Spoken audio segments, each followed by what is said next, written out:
Big ব্রাদারকে বড় যে remote দেওয়ার জন্য।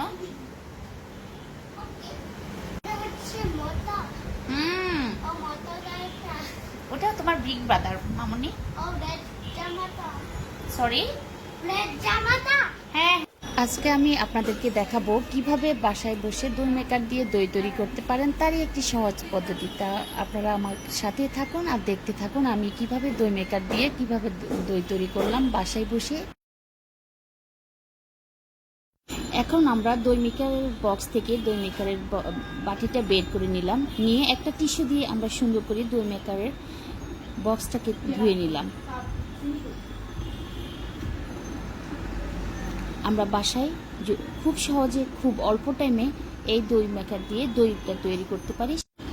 দেখতে থাকুন আমি দই মেকার দিয়ে কিভাবে দই তৈরি করতেছি। সবগুলি উপকরণ এক্ষুনি দেখিয়ে দিচ্ছি আপনাদেরকে। আপনারা লিকুইড দুধ নিতে পারেন 1 থেকে 1.5 লিটার, নিতে পারেন ড্যানিশ কন্ডেন্স মিল্ক আর ফুড কালার, আর নিব আমরা চিনিটা আপনারা আপনাদের পছন্দ অনুযায়ী ইউজ করবেন। এখন আমি একটা পাতিলে পুরো প্যাকেট দুধ দিয়ে দিলাম। দুধটাকে ভালো করে নেড়ে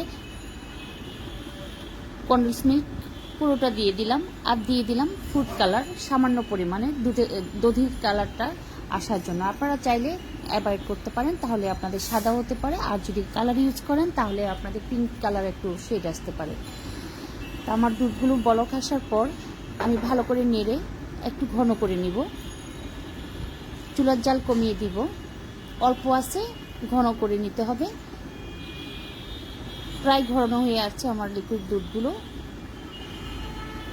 আমি কন্ডেন্স মিল্ক, লিকুইড দুধ আর ফুড কালার ইউজ করেছি। আর একটা পরিবেশনের ঢিসি নিয়ে ঠান্ডা করে এখন দিয়ে দিচ্ছি পরিমাণ মতো টক দই।